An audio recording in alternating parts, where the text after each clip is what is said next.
Yemen का बादशाह है, उसने हुक्म जारी किया कि यमन वालों को कत्ल कर दिया जाए, इसलिए कि ये सब चंद बुजुर्गों को और शख्सियात को बुरा बोलते हैं, वाजिबुल कत्ल है और ये जो है वो राफजी हैं, जबकि उनका मकाम बहुत बुलंद है।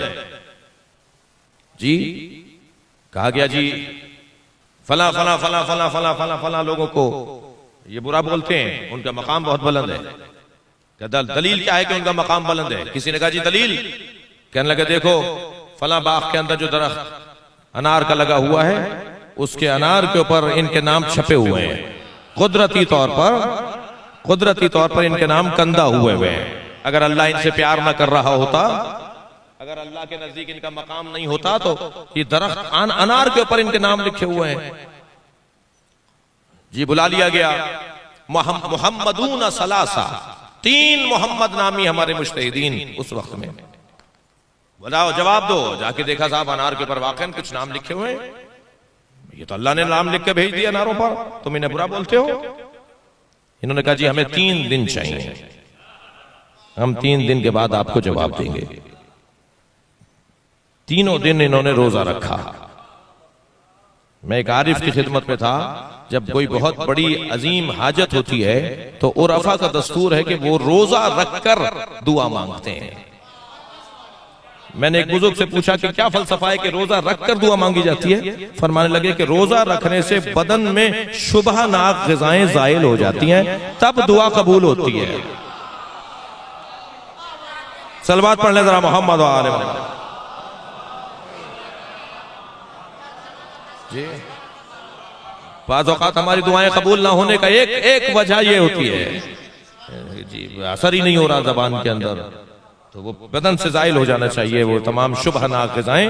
तो ये 3 दिन उन्होंने रोजा रखा और तीसरे दिन जब ये रोजा इनका तमाम हुआ, मुनाजात की, हाजा मौला को पुकारा, मौला मदद कीजिए, हम आपके गैबत के अंदर हैं, आपके चाहने वाले हैं।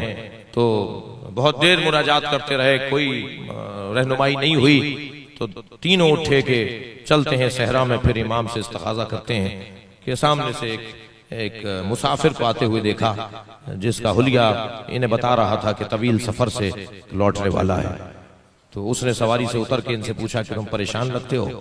कहा हमारी परेशानी है, मगर हम उसी से जाके पूछना चाहते हैं जो हमारी परेशानी दूर करेगा। कहने लगे जी मुझसे बयान करो। क्या नहीं आपसे बयान हम क्या करेंगे?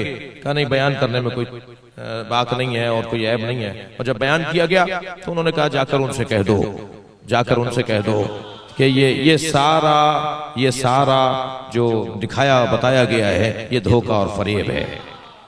और ये धोखा और फरेब इस तरह से है कि इस बादशाह का फलां वजीर है, उसके घर में फलां संदूक है और संदूक में सांचे रखे हुए हैं।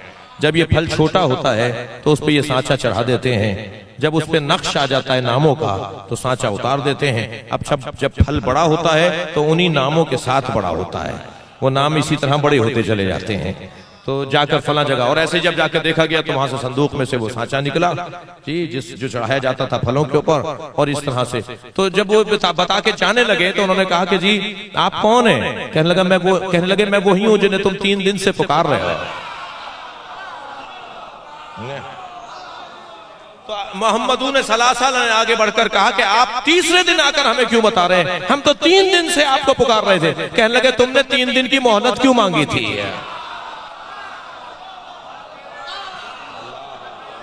सलावत पढ़े मोहम्मद व आले मोहम्मद।